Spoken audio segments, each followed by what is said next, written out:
All right, thank you so much. It's great to be here this morning. So I am really happy to be here today to talk a little bit about the economic impact of clean water and climate change. And I think after what we heard this morning, there is such great energy in the room. So I do feel now like what I'm about to share with you, at least in the beginning, it's kind of a little depressing. But what I think it does illustrate is kind of the significant opportunities and the importance of us being innovative in addressing our climate-related challenges and our challenges related to water quality. We really have great opportunity here to solve our own problems, to test new strategies and solutions. And while it may be, a little bit depressing here to get going, it is, just such a great opportunity that I think we should all be excited for and looking forward to and engaged in. So just to get started, for those of you that don't maybe know a lot about the Cape Cod Commission, we are the regional planning agency for Barnstable County. Our mission is kind of simply to keep a special place special, to balance economic progress with environmental protection, because we know that a thriving regional economy is directly related to thriving natural resources. And we are a very special, a very unique place. We have over 586 miles of tidal shoreline. We've got 130 or more public beaches across the region, 53 coastal embayments, and the watersheds to those embayments cover about 80% of the land area across the Cape.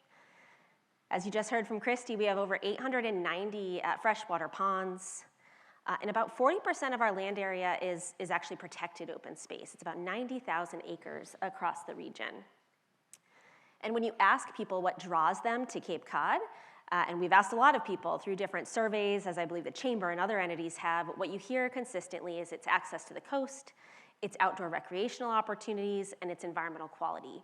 These are the qualities that draw not only our seasonal visitors and tourists, who we know are critical to our economy, but also they're the reason why a lot of us choose to live here on a year-round basis. So they really are kind of key to both our seasonal as well as our year-round economy.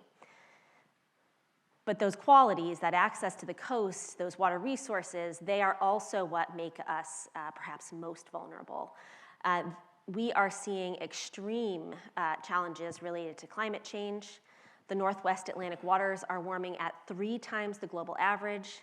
Our average temperatures are rising rapidly, and by the end of the century, we could see between 4 and 10 feet of sea level rise. So we have some significant challenges to face moving forward. And one of the things that we really work to do at the Commission is to be able to quantify those impacts, to really help provide the data and information to support decision making, and make sure that we can really convey just how these challenges might impact our economy. And there are severe potential impacts that could come our way. Damage and losses due to sea level rise and storm surge could exceed $50 billion through 2100, through the end of this century. And that is likely an underestimate given what we know, about how rapidly climate change is increasing. So we must take action as a region. Just break that down a little bit. 19% of the region's land area is in the special flood hazard area, the floodplain. So that land area is vulnerable today. That includes about $15.3 billion in total assessed building value. When you couple that with the value of our land, that's about $35.4 billion in total assessed property value vulnerable to flooding today. We've had the opportunity over the past couple of years to work with some of the newest, most innovative modeling, the Massachusetts Coast Flood Risk Model, MCFRM, and that really helps us to better understand what flooding might look like in the future. And so when you use that model and you look out to 2050, we've got about $38.7 billion vulnerable to flooding. And by 2070, it's almost $42 billion worth of assessed property value, that will be vulnerable to flooding. It's not just our property values, it's also some of our most critical facilities. So let's look a little bit at those critical facilities. Today, we've got 259 facilities like our police stations, our fire stations, our schools, healthcare facilities that are located in the floodplain. By 2050, without intervention, we could have 283 facilities. By 2070, 317. And if we look at some of those structures that really, kind of give us that community character, are a real part of our identity, our inventoried historic structures. Currently, we have over 2,000 inventoried historic structures located in the floodplain. By 2050, it could be nearly 3,400. By 2070, over 4,000. So what does all that mean? Potentially, communities could see $8.6 billion less tax revenue from properties vulnerable to sea level rise through the end of the century. It's very likely that tax burden could be placed on non-affected structures, non-affected properties across the region, those that are located more inland, quite likely those that are less able to really be able to pay that increased kind of tax burden.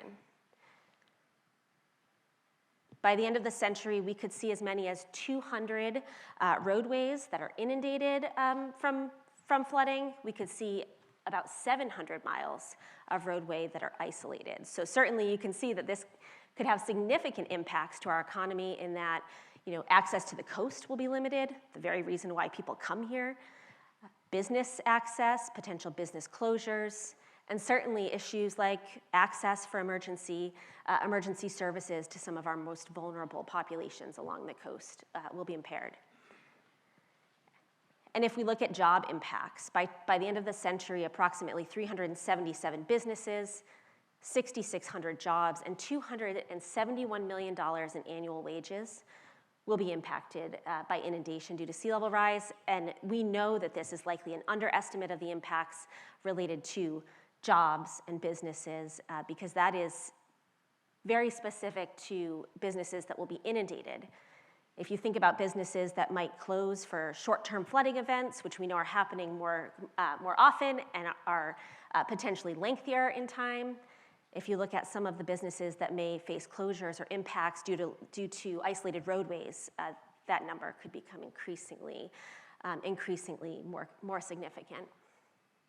And so that's kind of the depressing part. But I think, what I find so encouraging about the work that we do at the Commission, and this is certainly what we saw through development of the 208 plan that Paul mentioned, is that when we face regional challenges, we come together as a region to identify areas where we can build consensus and we can develop solutions to actually address those problems.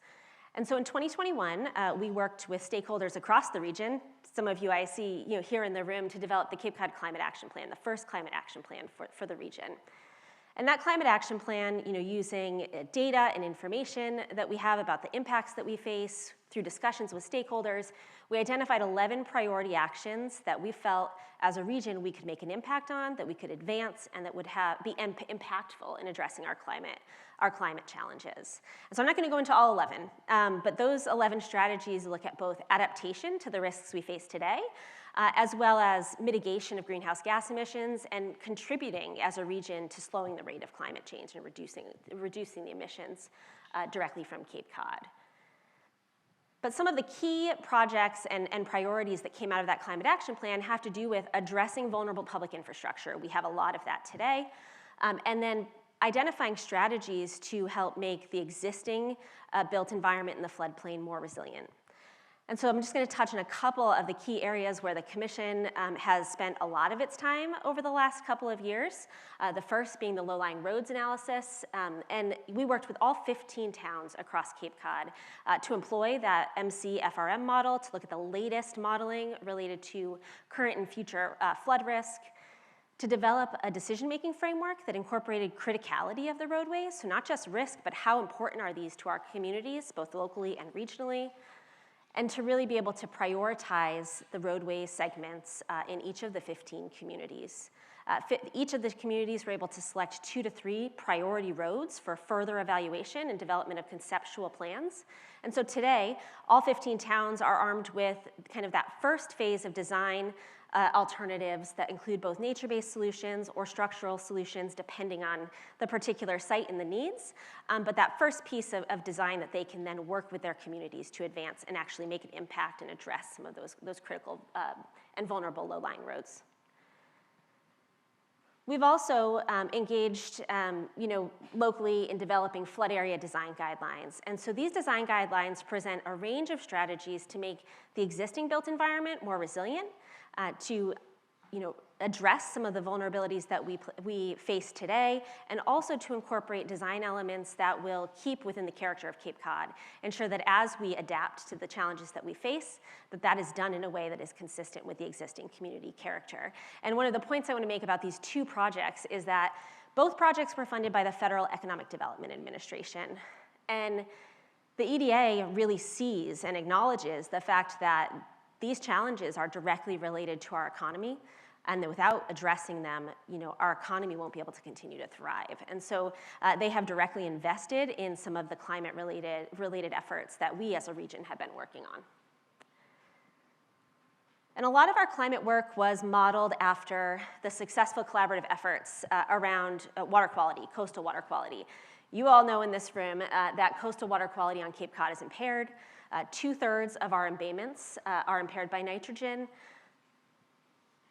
About 80% of the nitrogen that enters our coastal embayments comes from on-site septic systems. We have very little wastewater infrastructure across the region. We're making a lot of progress, so I'm going to get into that a little bit. But we also know that this is a regional issue because 2/3 of those embayment watersheds that actually drain to those coastal embayments are shared by more than one town. So no matter how you look at this, the magnitude of the problem, the fact that nearly all of our watersheds have some degree of impairment, and the jurisdiction of the problem is shared by multiple communities, it is a regional issue that we needed to build consensus on to develop regional solutions to. And so we developed the 208 plan working with stakeholders across Cape Cod and with our state and federal partners back in 2015. And that 208 plan is really a framework for collaboration, new permitting strategies, and innovative funding mechanisms. And so here what you see is the total number and cost of wastewater projects that have been financed through the state's Clean Water Intended Use Plan for the State Revolving Fund loan. So that is one of the kind of key programs for financing wastewater infrastructure in the state. Prior to 2015, few of our communities, and in some years, maybe none of our communities, as you can see, took advantage of that financing mechanism because we weren't prepared to kind of implement those projects kind of generally. And so what you see here, though, is that communities, after that plan was developed, began to implement more projects. They began to get the community support for those projects and began to see those through that financing program. And these are expensive projects for our communities. So it is a big lift to get the projects to this point and to gain the community support needed for actual implementation. And so the success we've seen is in large part because we came together as a region, and the Chamber was key in advancing this particular initiative, but we came together to create the Cape Cod and Islands Water Protection Fund to address one of the biggest challenges that we face as it relates to wastewater infrastructure, which is the funding piece. Again, they are expensive projects. We have very little existing infrastructure, so there is a lot of work to do. The Cape Cod and Islands Water Protection Fund was established in 2018. It has a dedicated source of revenue in the 2.75% excise tax on traditional lodging and short-term rentals. And that's key to this challenge because we know that across the Cape, we have to build our infrastructure to meet the needs of the summer population and the flow that we see during those peak months. The proceeds from that fund go directly to water quality and wastewater projects in the region, and to date, it has collected revenue over $83 million.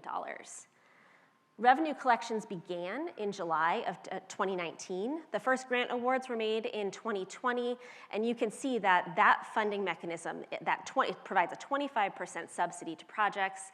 That funding mechanism has had a direct positive impact on communities being able to advance those projects over the last 4 years.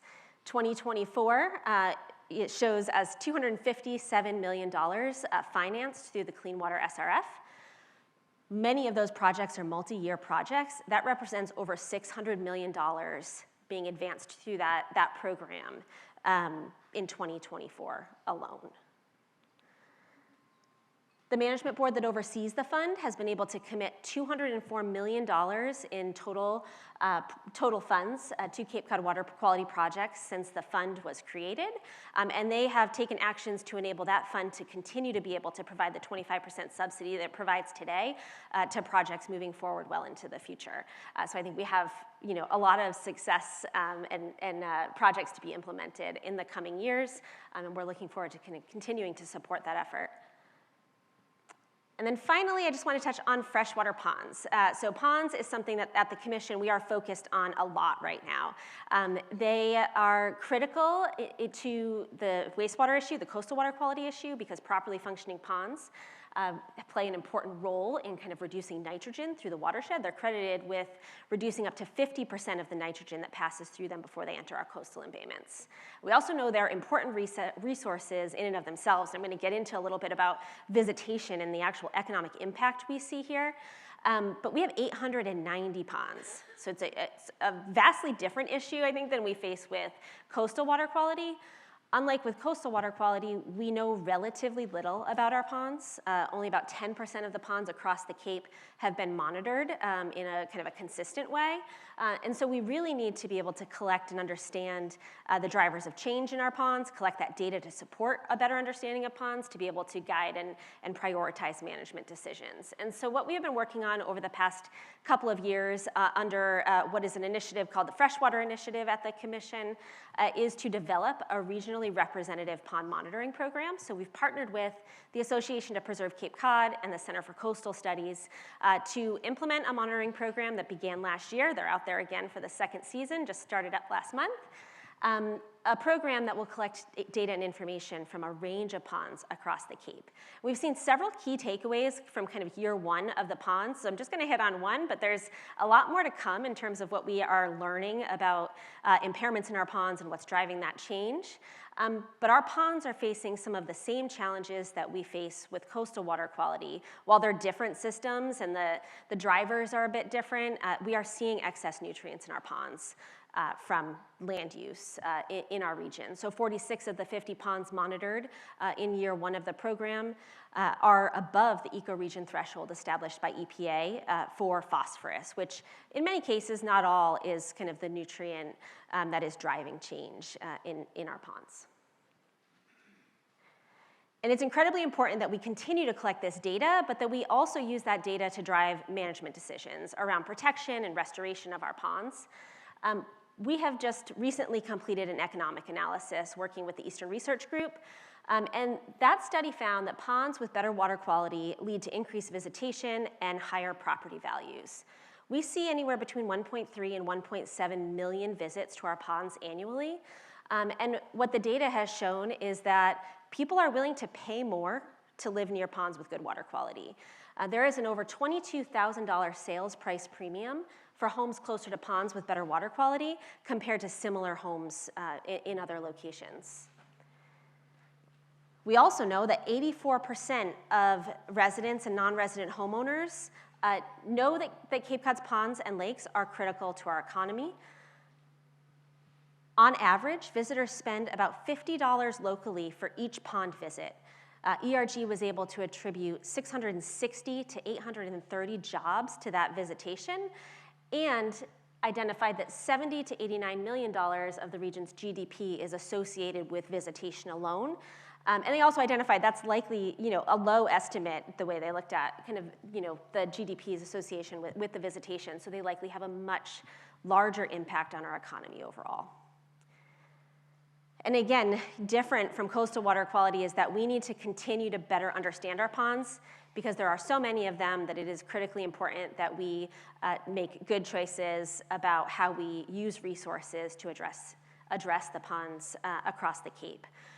And so what we have been working to do most recently is to leverage technology to really better understand, how we might, what changes we might be seeing in ponds across the Cape. So we've been working with partners, many of whom are right here in the region. We have great resources in the National Oceanic and Atmospheric Administration and all of the different institutions in Woods Hole, as well as the federal agencies that are located there, to really be able to look at satellite imagery and provide insights for individual ponds over time and across the region. And this will help us to generate indicators of pond health over time without that need to actually physically go out and monitor the ponds, because we know that's impossible. So this is an ongoing effort. We just received some additional funding to actually expand that work, and so we're excited about the opportunities that that presents and how that might be able to be coupled with the regional pond monitoring program. So much of the monitoring that is going on locally in specific ponds to help better guide decision-making around how we help to protect, preserve, and restore these critically important resources, and continue to allow them to provide, the environmental and economic benefits that we're accustomed to them providing. And so with that, that is what I have to share. So I'm pleased to be here. Thanks so much for the invitation, and thanks so much to the Chamber. I look forward to the rest of the day.